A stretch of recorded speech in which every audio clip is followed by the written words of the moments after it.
Next ನಾನು ಬರುವಂಥದ್ದು ಬನವಾಸಿಯಿಂದ ನೇರವಾಗಿ ನಾನು ಬರುವಂಥದ್ದು ಗೋಕರ್ಣ. ಗೋಕರ್ಣ ಕೂಡ ಗೋಕರ್ಣ ಅಂದ ತಕ್ಷಣ ಈಗ ನಮಗೆ ಬರುವುದು ಮಹಾಬಲೇಶ್ವರ ದೇವಸ್ಥಾನ ಅಲ್ವಾ. ಇತ್ತೀಚಿನ ಒಂದು 5-6 ವರ್ಷದಲ್ಲಿ ಬೇರೆ ಬೇರೆ ಕಾರಣಗಳಿಗೂ ಕೂಡ ಹೆಸರಾಗಿದೆ. ನೀವು I don't want to tell that.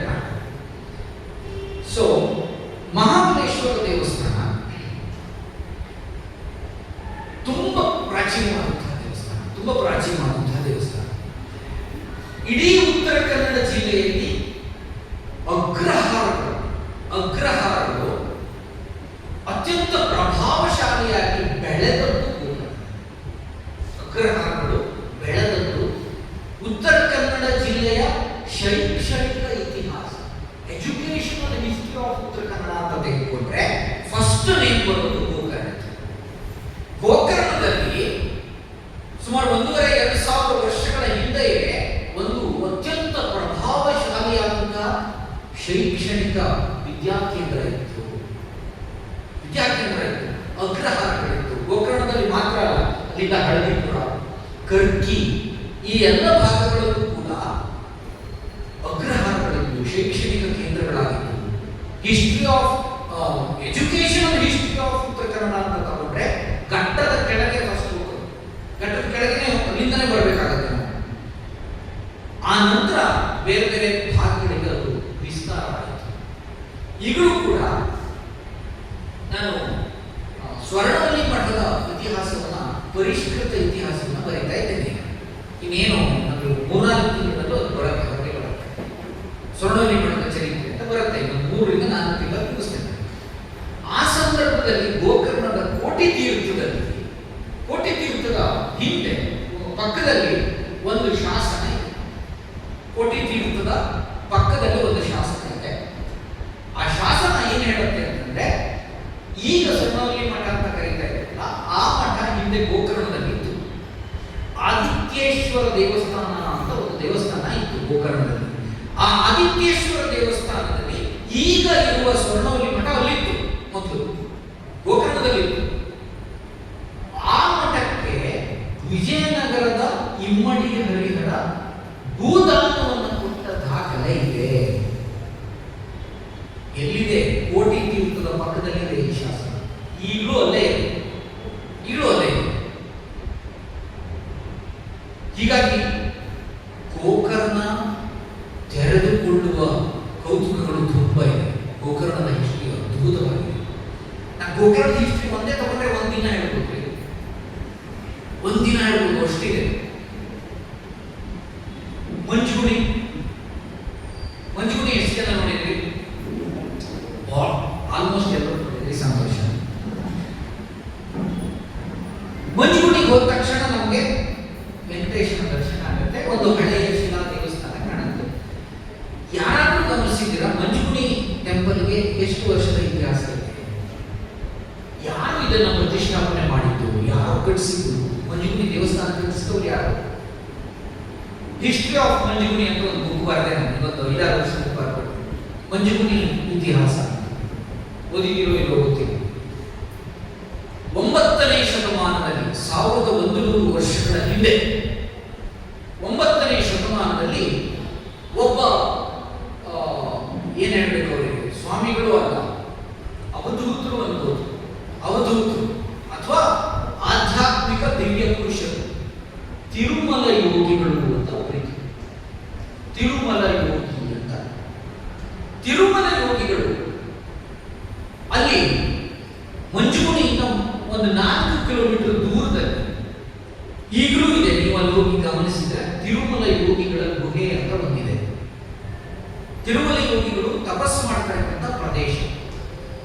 ಅಲ್ಲಿ ತಪಸ್ಸು ಮಾಡ್ತಾ ಇದ್ದಂತಹ ಸಂದರ್ಭದಲ್ಲಿ ಅವರಿಗೆ ಸ್ಫುರಣೆಯಾಗಿದ್ದು, ಇಲ್ಲಿಂದ ಅನತಿ ದೂರದಲ್ಲಿ ಒಂದು ನದಿ ಇದೆ, ಕಂಕಹೃದ ಅಂತ ಒಂದು, ಈಗಿಲ್ಲ ಆ ನದಿ ಅಸ್ತಿತ್ವದಲ್ಲಿ ಇಲ್ಲ, ಹೊಳೆ ಹಳ್ಳ, ಕಂಕಹೃದ ಅಂತ ಬರ್ತದೆ, ಪುರಾಣದಲ್ಲಿ ಬರ್ತದೆ. ಕಂಕಹೃದ ಹೇಳುವಂತಹ ಒಂದು ಪ್ರದೇಶದಲ್ಲಿ ವೆಂಕಟೇಶನ ಒಂದು ಮೂರ್ತಿ ಅನಾಥವಾಗಿ ಬಿದ್ದಿದೆ. ಅದು ನಿಮ್ಮಿಂದ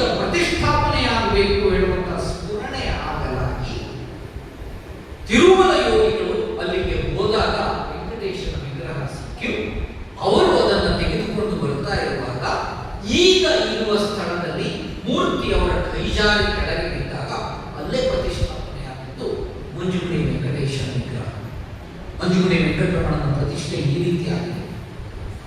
ಮಂಜುಗುಡಿ ಏನಾದರೂ ದಕ್ಷಿಣ ಕನ್ನಡದಲ್ಲಿ ಇದ್ದಿದ್ರೆ, ಮಂಜುಗುಡಿ, ನಾನು ಎಲ್ಲದನ್ನು ಹೀಗೆ ನೆಗೆಟಿವ್ ಹೇಳ್ತೇನೆ ಅನ್ಕೋಬೇಡಿ, ಬೇಸರದಿಂದ ಹೇಳುವಂಥದ್ದು ಇವೆಲ್ಲ. ನನ್ನೊಳಗೆ ಬೇಸರ ಆಡಿಸ್ತಾ ಇದೆ ಈಗ. ಮಂಜುಗುಡಿ ಏನಾದರೂ ದಕ್ಷಿಣ ಕನ್ನಡದಲ್ಲಿ ಇದ್ದರೆ ತಿರುಪತಿಯನ್ನು ಮೀರಿಸಿ ಹೋಗ್ತಿದ್ದೆ, ತಿರುಪತಿಗಿಂತ ಎತ್ತರ ತಗೊಂಡು ಹೋಗ್ತಿದ್ರು. ನಾವು ಮಂಜುಗುಡಿಯನ್ನ ಬೆಳೆಸಿದ್ದು ಸಾಕಾಗಿದೆ, ಮಂಜುಗುಡಿಯನ್ನ ಇನ್ನೂ ಎತ್ತರಕ್ಕೆ ಬೆಳೆಸಬೇಕಿತ್ತು ನಾವು. ಈಗ ಆಗ್ತಾ ಇದೆ, ತುಂಬಾ ಚೆನ್ನಾಗಿ ಅಭಿವೃದ್ಧಿ ಆಗ್ತಾ ಇದೆ. ಬಹಳ ಸಂತೋಷದಿಂದ ಹೇಳ್ತಾ ಇದ್ದೇನೆ ನಾನು ಇದನ್ನು. ತುಂಬಾ ಚೆನ್ನಾಗಿ ಅಭಿವೃದ್ಧಿ ಆಗ್ತಾ ಇದೆ ಮಂಜುಗುಡಿ. ಆದ್ರೆ ಇನ್ನೂ ಬೆಳೆಯುವಂತಹ ಸಂಪೂರ್ಣ ಸಾಮರ್ಥ್ಯ ಇರುವಂತಹ ಪ್ರದೇಶ ಮಂಜುಗುಡಿ. ವಿಶಿಷ್ಟವಾದಂತಹ ಒಂದು ಪಾಸಿಟಿವ್ ವೈಬ್ರೇಷನ್ ಇದೆ ಆ ಭಾಗದಲ್ಲಿ.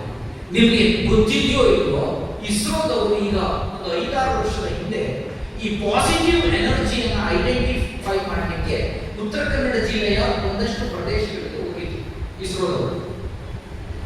ಆಗ ಮ್ಯಾಕ್ಸಿಮಮ್ ಪಾಸಿಟಿವ್ ಎನರ್ಜಿ ಬಂದದ್ದು ಮಂಜುಗುಡಿ ಟೆಂಪಲ್. ಮ್ಯಾಕ್ಸಿಮಮ್ ಪಾಸಿಟಿವ್ ಎನರ್ಜಿ ಅದು ಆ ಲೆವೆಲ್ಗೆ ರೀಚ್ ಆಗಿದ್ದು ಮಂಜುಗುಡಿ ಟೆಂಪಲ್. ಅವ್ರು ಹೇಳ್ತಾರೆ, ಸ್ನೇಹಿತರು ಇದ್ದಾರೆ ಇಸ್ರೋದಲ್ಲಿ, ಶ್ರೀನಾಥ್ ರತ್ನಕುಮಾರ್ ಅಂತ ಸೈಂಟಿಸ್ಟ್. ಇದ್ರ ಬಗ್ಗೆ ಇನ್ನೂ ತುಂಬಾ ಡೀಪ್ ಆಗಿ ಹೇಳಿದ್ರು, ಅದೆಲ್ಲ ಹಂಚ್ಕೊಂಡು ಹೋಗೋದು. ಬಟ್ ಮ್ಯಾಕ್ಸಿಮಮ್ ಪಾಸಿಟಿವ್ ಎನರ್ಜಿ ಕಂಡು ಬಂದದ್ದು ಇದೇ ವೆಂಕಟರಮಣ ದೇವಾಲಯದ ಗರ್ಭಗುಡಿಯ ಭಾಗ. ಅಂಥ ಒಂದು ವೈಬ್ರೇಷನ್ ಇರುವಂತಹ ಟೆಂಪಲ್ ಎಷ್ಟು ಎತ್ತರಕ್ಕೆ ಬೆಳೆಬೇಕಿತ್ತು, ಬೆಳೆಸಬೇಕಾದಂತಹ ಒಂದು ಗುರುತರವಾದಂತಹ ಜವಾಬ್ದಾರಿ ಉತ್ತರ ಕನ್ನಡ ಜಿಲ್ಲೆಯ ಪ್ರತಿಯೊಬ್ಬನ ಮೇಲೆ. ಆ ಪ್ರದೇಶವನ್ನು ಅಭಿವೃದ್ಧಿ ಮಾಡುವಂತಹ ಜವಾಬ್ದಾರಿ. ನೇರವಾಗಿ ನಾನು ನೆಕ್ಸ್ಟ್ ಬರ್ತಾ ಇರೋದು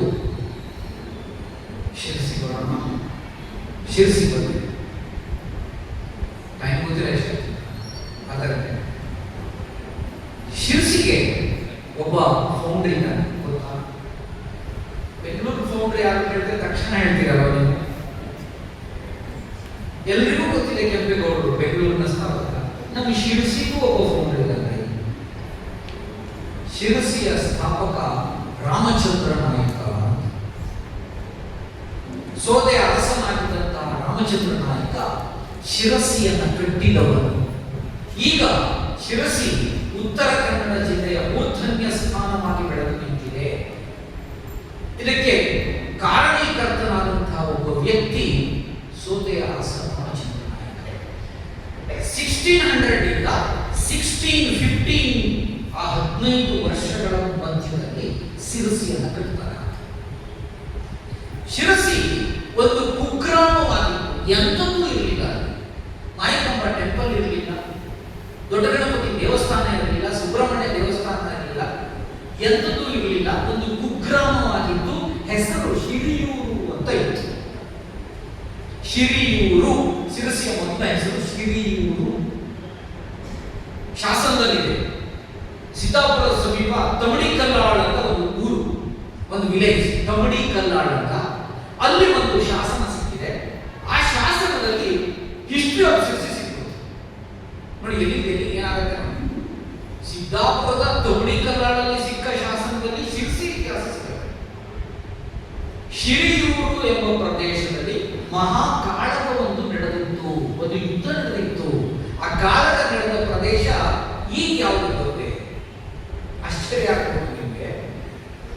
ತಮಡಿಕಲ್ಲಾಳ್ ಶಾಸನದಲ್ಲಿ ಉಲ್ಲೇಖ ಮಾಡಿದಂತಹ ಪ್ಲೇಸ್ ಶಿರಿಯೂರಿನಲ್ಲಿ ಒಂದು ಯುದ್ಧದ ಉಲ್ಲೇಖ ಬರ್ತದೆ. ಬೇರೆ ಯಾವುದೂ ಅಲ್ಲ, ಜಾತ್ರೆ ಬಸ್ ಸ್ಟ್ಯಾಂಡ್. ಈಗ ಜಾತ್ರೆ ಬಸ್ ಸ್ಟ್ಯಾಂಡ್ ಆಗುತ್ತೆ. ವಿಕಾಸಾಶ್ರಮ ಇದು. ಆ ಪ್ರದೇಶದಲ್ಲಿ ಒಂದು ದೊಡ್ಡ ಯುದ್ಧ ಒಂದು ಕಾಲದಲ್ಲಿ ಆಗಿತ್ತು, 1000 ವರ್ಷದ ಹಿಂದೆ. ಅದರ ಉಲ್ಲೇಖ ಆ ಶಾಸನದಲ್ಲಿ ಸಿಗುತ್ತೆ. ಕುಗ್ರಾಮವಾಗಿದ್ದ ಶಿರಿಯೂರನ್ನ ಚನ್ನಪಟ್ಟಣ ಎಂಬ ಹೊಸ ಹೆಸರಿನೊಂದಿಗೆ ನಗರವನ್ನಾಗಿ ಪರಿವರ್ತಿಸಿದ ಕೀರ್ತಿ ಸೋದೆ ರಾಮಚಂದ್ರ ನಾಯಕನಿಗೆ ಸಲ್ಲುತ್ತದೆ. 1600 ರಿಂದ 1615 ಮಧ್ಯಭಾಗದಲ್ಲಿ ತನ್ನ ಮಡದಿಯ ನೆನಪಿಗಾಗಿ ಆತ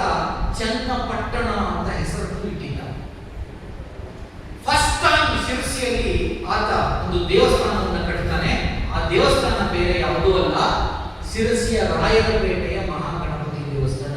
ಈಗ ನೀವು ಅಲ್ಲಿ ಹೋಗಿ ನೋಡಿದ್ರೆ ಮಾಡರ್ನ್ ಟೆಂಪಲ್ ತರ ಕಾಣುತ್ತೆ, ಅದು ಕಂಪ್ಲೀಟ್ಲಿ ಮಾಡರ್ನ್ ಟೆಂಪಲ್ ತರ ಕಾಣುತ್ತೆ. ಆದ್ರೆ ಅದು ಮಾರಿಕಾಂಬಾ ದೇವಸ್ಥಾನಕ್ಕಿಂತ ಹಿಂದೆ ನಿರ್ಮಾಣ ಮಾಡುವಂತಹ ದೇವಸ್ಥಾನ. ಮಾರಿಕಾಂಬಾ ದೇವಾಲಯವನ್ನ ಸೋದೆಯ ಸದಾಶಿವರಾಯ ನಿರ್ಮಾಣ ಮಾಡ್ತಾನೆ. ಈಗ ಪ್ರಸಿದ್ಧ ಮಾರಿಕಾಂಬಾ ಜಾತ್ರೆ ಇಡೀ ದಕ್ಷಿಣ ಭಾರತದಲ್ಲಿ ಪ್ರಸಿದ್ಧ ಜಾತ್ರೆ ಆಗಿದೆಯಲ್ಲ, ಯಾವ ಜಾತ್ರೆಯ ಸಂದರ್ಭದಲ್ಲೂ ಆ ದೇವಸ್ಥಾನ ಕಟ್ಟಿದವನ್ನರ ಹೆಸರನ್ನ ಎಲ್ಲೂ ಯಾವ ಈಗ ಇಡೀ ದಕ್ಷಿಣ ಭಾರತಕ್ಕೆ ಪ್ರಸಿದ್ಧ ಜಾತ್ರೆ ಮಾರಿಕಾಂಬಾ ಜಾತ್ರೆ. ಅಂತ ಮಾರಿಕಾಂಬಾ ದೇವಾಲಯವನ್ನು ಕಟ್ಟಿದವನು ಎಲ್ಲಾದರೂ ಯಾವುದೋ ಒಂದು ಮೂಲೆದಾರ ನೆನಪಾಗಬೇಕಿದ್ದಾರೆ ನೆನಪಾಗ್ತಾ ಇಲ್ಲ. ಸೋದೆಯ ಸದಾಶಿವರಾಯ ಮಾರಿಕಾಂಬಾ ದೇವಾಲಯವನ್ನು ನಿರ್ಮಾಣ ಮಾಡ್ತಾನೆ. ಒಂದು ಕೆರೆಯಲ್ಲಿ ದೇವಿಯ ವಿಗ್ರಹ ಸಿಗ್ತದೆ.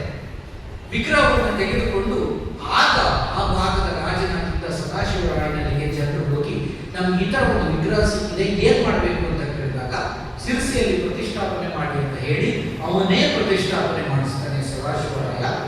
ಆಮೇಲೆ ಅದು ಬೆಳೀತಾ ಬೆಳೀತಾ ಬೆಳೀತಾ ಇಲ್ಲಿಗೆ ಬಂದು ನಿಂತಿದೆ. ಇದ್ರ ಮಧ್ಯದಲ್ಲಿ ಒಂದು ಸಂಗತಿಯನ್ನ ಹೇಳಬೇಕು. ಶಿರ್ಸಿಯ ಮಾರಿಕಾಂಬಾ ದೇವಸ್ಥಾನದಲ್ಲಿ ಕೋಣ ಬಲಿ ಆಗ್ತಾ ಇತ್ತಲ್ವ, ಕೋಣ ಬಲಿ ಆಗ್ತಾ ಈಗ ಸ್ಟಾಪ್ ಆಗಿದೆ, ಅದು ಇಲ್ಲ, ಕೋಣ ಬಲಿ ಇಲ್ಲ. ಕೋಣ ಬಲಿಯನ್ನ ನಿಲ್ಲಿಸಿದ ಒಂದು ಸಂಗತಿಯನ್ನು ಹೇಳಬೇಕು ನಿಮಗೆ. ನಿಲ್ಲಿಸಿದವರು ಯಾರು ಗೊತ್ತಾ? ಮಹಾತ್ಮ ಗಾಂಧೀಜಿ. ಇಟ್ ವಾಸ್ 1930, 1930ರಲ್ಲಿ ಗಾಂಧೀಜಿಯವರು ಶಿರ್ಸಿಗೆ ಬರ್ತಾರೆ. ಶಿರ್ಸಿಗೆ ಬಂದಾಗ ಮಾರಿಕಾಂಬಾ ದೇವಾಲಯದವರೆಲ್ಲ ಸೇರಿ ಗಾಂಧೀಜಿಯವರನ್ನ ದೇವಾಲಯಕ್ಕೆ ಆಮಂತ್ರಣ ಮಾಡ್ತಾರೆ. ಅಷ್ಟಾಗಲೇ ಅವರು ಆ ದೇವಸ್ಥಾನದ ಬಗ್ಗೆ ತಿಳ್ಕೊಂಡು ನಿಮ್ಮ ದೇವಾಲಯದಲ್ಲಿ ಬಲಿ ನಡೀತಾ ಇದೆ. ಅವರು ಅಹಿಂಸಾ ಪ್ರತಿವಾದ, ಹಿಂಸೆಯನ್ನು ವಿರೋಧಿಸ್ತಾ ಇದ್ದವರು. ಆ ಬಲಿ ನಿಲ್ಲಿಸ್ತೀರಿ ಹೇಳುವ ಮಾತನ್ನ ನೀವು ನನಗೆ ಕೊಟ್ಟರೆ ನಾನು ಬರ್ತೇನೆ ಅಂತ ಗಾಂಧೀಜಿಯವರು ಹೇಳಿದ ಹಿನ್ನೆಲೆಯಲ್ಲಿ ಅಲ್ಲಿಂದ ಕೋಣ ಬಲಿ ನಿಂತಿದೆ. ಈಗ ಒಂದು ಇಂಜೆಕ್ಟ್ ಮಾಡಿ ರಕ್ತವನ್ನ ಅಭಿಷೇಕ ಮಾಡ್ತಾರೆ ಸಂದರ್ಭದಲ್ಲಿ, ರಿಚುವಲ್ಸ್. ಜಸ್ಟ್ ಮಾರಿಕಾಂಬಾ ದೇವಾಲಯ, ಗಣಪತಿ ದೇವಸ್ಥಾನ ಆಯಿತು, ರಾಮಚಂದ್ರ ನಾಯಕ ನಿರ್ಮಾಣ ಮಾಡಿತು. ರಾಮಚಂದ್ರ ನಾಯಕನೇ ಶಿರಸಿಯಲ್ಲಿ ಮೊಟ್ಟ ಮೊದಲ ಬಾರಿಗೆ ಕೆರೆಗಳನ್ನು ಕೂಡಿಸಿ ಅರಮನೆಯನ್ನ ಕಟ್ಟಿದ್ದು. ಅರಮನೆ ಎಲ್ಲಿತ್ತು ಗೊತ್ತಾ? ಈಗ ಲಕ್ಷ್ಮೀ ಟಾಕಿ, ಈಗ ಲಕ್ಷ್ಮೀ ಟಾಕಿ ಇಲ್ಲ, ಅದು ಇಷ್ಟೇ ಆಗೋದು. ಈಗ ಅದು ಮೋಸ್ಟ್ ಆಫ್ ಲಕ್ಷ್ಮೀ ಟ್ರೇಡಿಂಗ್ಸ್ ಆಗಿದೆ ಈಗ. ಸೊ ಆ ಲಕ್ಷ್ಮೀ ಟಾಕೀಸ್ ಏನಿತ್ತಲ್ಲ, ಅಲ್ಲಿ ರಾಮಚಂದ್ರ ನಾಯಕ ಕಟ್ಟಿಸಿದ ಅರಮನೆಯ ಕೂಡುಗಳಿದೆ ಒಂದಷ್ಟಿದೆ ಈ ಭಾಗದಲ್ಲೆಲ್ಲ. ಕೋಟೆಕೆರೆ ಅಂತ ಬರ್ತದೆ. ಕೋಟೆಯ ಕಾರಣ ಕೋಟೆಕೆರೆ ಅಂತ ಬರಲಿಕ್ಕೆ ರಾಮಚಂದ್ರ ನಾಯಕ ಕಟ್ಟಿದ ಕೋಟೆಯೇ ಅಲ್ಲಿದ್ದು. ಅದೇ ಇವನೇ ಕಟ್ಟಿದಂತಹ ಕೋಟೆ. ಈಗಲೂ ಸಿಪಿ ಬಜಾರ್ ಅಂತ ಕರೀತೇವೆ ಶಿರ್ಸಿಯಲ್ಲಿ.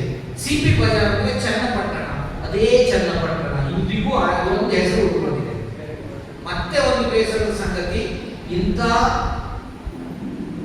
ಸ್ಥಾಪಕನನ್ನೇ ಶಿರ್ಸಿ ಮಾಡ್ತಿದ್ದಾರೆ. ಶಿರ್ಸಿ ಯಾವುದಾದ್ರೂ ಒಂದು ಮೇನ್ ಸೆಂಟರ್ ಅಲ್ಲಿ ರಾಮಚಂದ್ರ ನಾಯಕನ ಒಂದು ಪುತ್ಥಳಿ ನಿಂತಿದ್ರೆ ಸಾಂಸ್ಕೃತಿಕವಾಗಿ ಎಂಥ ಒಂದು ಸೌಂದರ್ಯ ಬರ್ತಾ ಇತ್ತು. ಜಸ್ಟ್ ಹುಬ್ಳಿ ನೆನೆಸ್ಕೊಳ್ಳಿ. ಹುಬ್ಳಿಗೆ ಹೋದ ತಕ್ಷಣ ನಮಗೆ ಚೆನ್ನಮ್ಮನ, ಕಿತ್ತೂರು ರಾಣಿ ಚೆನ್ನಮ್ಮನ ವಿಗ್ರಹ ನಮ್ಮನ್ನ ಸ್ವಾಗತಿಸ್ತದೆ. ಎಷ್ಟು ಸುಂದರವಾಗಿ ಕಾಣುತ್ತೆ ಚೆನ್ನಮ್ಮ ಸರ್ಕಲ್. ನಮ್ಮ ಬಸ್ ಸ್ಟ್ಯಾಂಡ್ ಸರ್ಕಲ್ ಅನ್ನು ಕೂಡ ನಾವು ಅದೇ ತರ ಮಾಡ್ಬೋದಲ್ಲ. ಶಿರ್ಸಿಯ ಸ್ಥಾಪಕನ ಒಂದು ಅದ್ಭುತವಾದ ಪುತ್ಥಳಿಯನ್ನು ನಿರ್ಮಾಣ ಮಾಡಿ ಶಿರ್ಸಿ ಫೌಂಡರ್ ರಾಮಚಂದ್ರ ನಾಯಕ ಸರ್ಕಲ್ ಅಂತ ಮಾಡಿದ್ರೆ ಕಲ್ಚರಲ್ ಬ್ಯೂಟಿ, ಇಂಥ ಸಾಂಸ್ಕೃತಿಕ ಸೌಂದರ್ಯ ಬರ್ತಾ ಇತ್ತು. ಇಚ್ಛಾಶಕ್ತಿ ಬೇಕು, ಇಚ್ಛಾಶಕ್ತಿ ಬೇಕು. ಈಗ ಒಂದು ಮೋಸ್ಟ್ಲಿ ಒಂದು 10 ವರ್ಷದ ಹಿಂದೆ ಸಂಬಂಧಪಟ್ಟವರಿಗೆಲ್ಲ ಮನವಿ ಕೊಟ್ಟೆ, ತಗೊಂಡೋಗಿ ನಾನೇ ಮಾಡಿ ಮಾಡಿ ಮಾಡಿ ಅಂತ. ನನಗೆ ಲೆಟರ್ ಬಂತು, ನೀವೇ ಮೂರ್ತಿಯನ್ನು ಸ್ಥಾಪಿಸಿ ನೀವೇ ಅದರ ಸುರಕ್ಷೆಯ ಜವಾಬ್ದಾರಿ ತಗೋತೀವಿ ಹೇಳಾದ್ರೆ ನಾವು ಒಪ್ಪಿಗೆ ಕೊಡ್ತೇವೆ. ಆ ಪತ್ರ ಇಟ್ಕೊಂಡಿದ್ದೀನಿ. ಈ ರೀತಿ ಒಂದು ಲೆಟರ್ ಬಂತು ನನಗೆ. ಶಿರ್ಸಿಯಲ್ಲಿ ಒಂದು ಪುತ್ಥಳಿ ನಿರ್ಮಾಣ ಮಾಡರಪ್ಪ ಅಂತ ಸಂಬಂಧಪಟ್ಟವರಿಗೆ ತಗೊಂಡೋಗಿ ಕೊಟ್ರೆ ಈ ರೀತಿಯ ಒಂದು ಲೆಟರ್ ಬಂತು. ನಾನು ಮೂರ್ತಿ ನಿರ್ಮಾಣ ಮಾಡಬೇಕಾ? ನಾನು ಅದರ ಜವಾಬ್ದಾರಿ